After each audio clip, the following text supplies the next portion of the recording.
Tout entrepreneur vous dira qu'il ne suffit pas d'avoir une bonne idée pour réussir en affaires. Il vous faudra beaucoup de travail, de volonté, de patience, de résilience, une bonne dose de ténacité et par-dessus tout, beaucoup, voire énormément de détermination. Bienvenue à Profession Beauceron. Ici Richard Poulain. Depuis 30 ans maintenant, je vous partage mon amour pour les communications. J'adore découvrir ces belles histoires, ces belles réussites, afin de vous les partager. Permettez-moi de vous en raconter une toute nouvelle. L'origine du fromage remonterait à plus de 7000 ans. Son principe de fabrication aurait été découvert tout à fait par hasard au Proche-Orient. À l'époque, le lait était transporté dans des outres, soit des sacs faits d'estomacs de jeunes animaux et servant de récipients. Le lait, alors en contact avec de la pressure animale, soit un coagulant naturel présent dans les outres, aurait tout simplement caillé. Devenant un aliment recherché, le procédé de fabrication du fromage s'est ensuite rapidement répandu. Au fil de leur conquête, les Romains ont particulièrement contribué à la propagation du procédé de fabrication du fromage en Europe ainsi qu'en Angleterre. S'il est agréable à déguster seul, le fromage peut servir à gratiner un plat. Parmi les plats gratinés des plus connus, mentionnons la lasagne qui a fait son apparition en Italie au 13e siècle.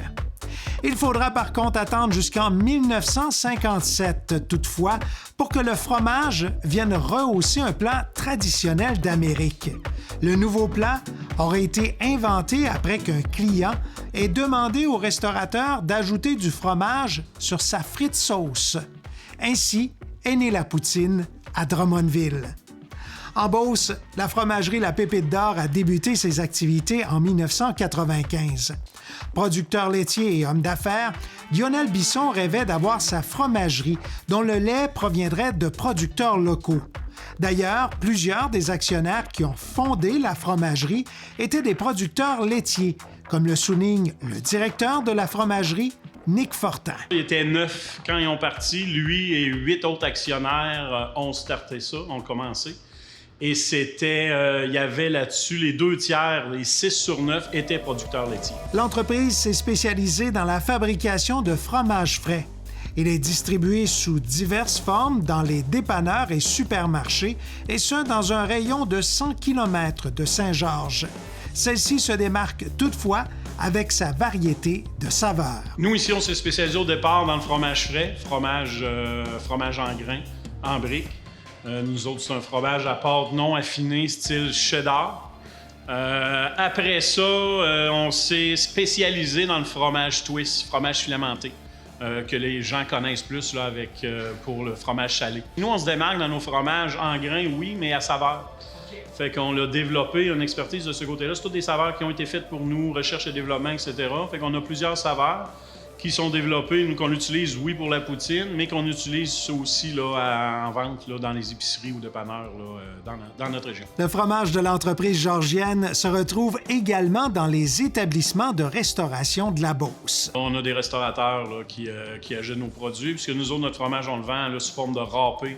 Il y a possibilité, on fait des mix aussi pour les pizzas. Le fromage distribué dans les dépanneurs et épiceries et non vendu après 48 heures est récupéré par le fromager afin de procéder à une seconde transformation. Avec notre fromage en grains, nous, on a développé une panure, nous, qu'on panne ici pour nos restaurants. Et c'est en vente aussi pour le public. On fait un genre de bâtonnet de fromage, si on veut, en pépites, qu'on appelle nous autres ici pépites d'or, qu'on vend, là, comme je vous disais, dans nos poutines.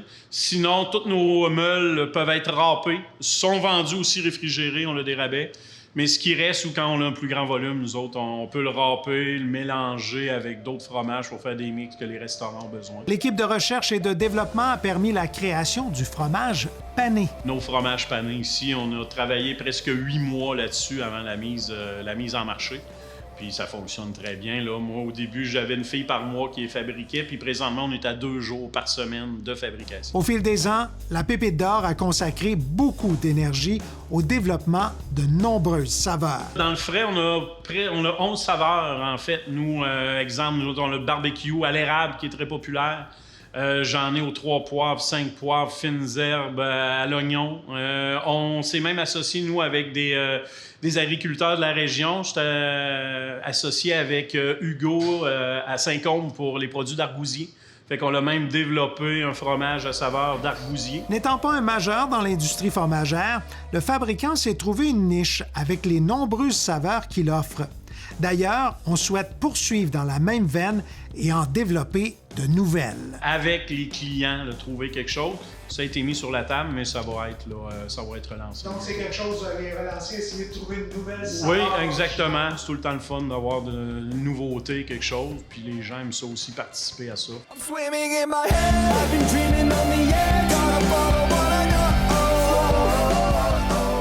Pour fabriquer du fromage, une fromagerie doit posséder divers équipements, dont ceux-ci, de préciser le fromager Martin Baillargeon. Les équipements nécessaires sont les réservoirs à lait, ensuite le pasteurisateur, un carrière, une table de travail et un moulin à grains, bien sûr. La fabrication du fromage nécessite de nombreuses étapes.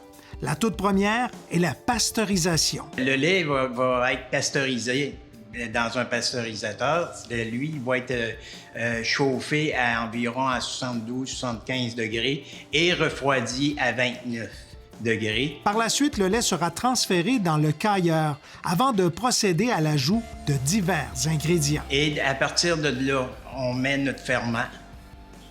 On va réchauffer en même temps le lait pour que notre acidité monte. Ensuite, on va mettre le calisol, qui est du calcium, autrement dit, et on va mettre la présure. La présure, c'est un gel qui va former un gel.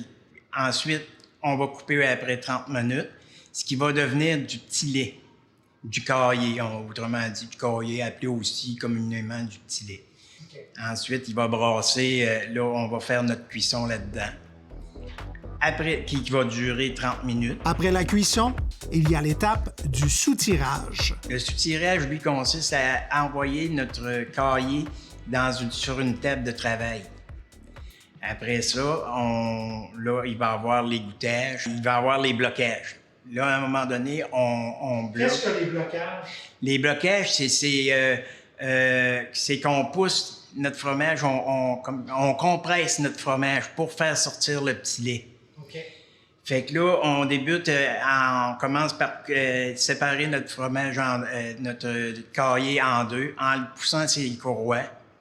Ensuite, à l'aide d'un couteau, on va couper en des slaves, qu'on va ensuite couper en deux, qu'on va monter un par-dessus l'autre pour faire sortir justement le petit lait.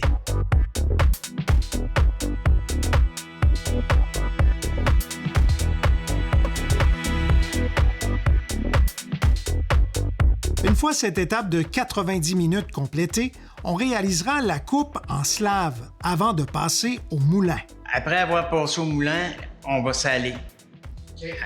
Après avoir salé, là, c'est là que je vais sortir mon fromage, que je vais faire mes meules et tout. C'est des moules, là. On met ça dans des moules, puis c'est compressé 1h30 pour faire sortir justement le petit lait. Pour être un bon fromager, il faut être passionné. Et pour Martin, le fromage, il ne fait pas que le fabriquer. Il en mange et beaucoup. Combien de livres que je mange par année? À plusieurs. OK. Par semaine? Par semaine, je passe une meule de fromage chez nous, ça c'est sûr. Puis ici, je suis tout le temps en train de manger. Tous les jours, je goûte à mon fromage. En goûtant à sa production quotidienne, c'est aussi une façon de s'assurer de la qualité et du contrôle du goût. En y goûtant, ça nous donne une idée de ce qui... Parce que des fois, il y a des journées où ton fromage va être trop salé, ou il ne sera pas assez salé, ou il va avoir une texture différente. Là, ça nous donne une idée de qu'est-ce qu'il peut avoir eu là-dedans. Pour être un grand fromager, il y a des qualités primordiales, dont celle d'être très attentionné du début jusqu'à la toute fin du processus de fabrication. C'est vraiment d'aimer ce qu'on fait, là, puis d'être alerte à ce qu'on fait aussi, parce que une fabrication de fromage, il faut être là, il faut le suivre. Tout le temps, jusqu'à la fin. Après la fabrication viennent les étapes de la préparation finale jusqu'à la distribution, d'ajouter Nick Fortin. Puis nous, après ça, on ajoute nos épices là, qui sont brassées ici, nous autres, avec le fromage frais.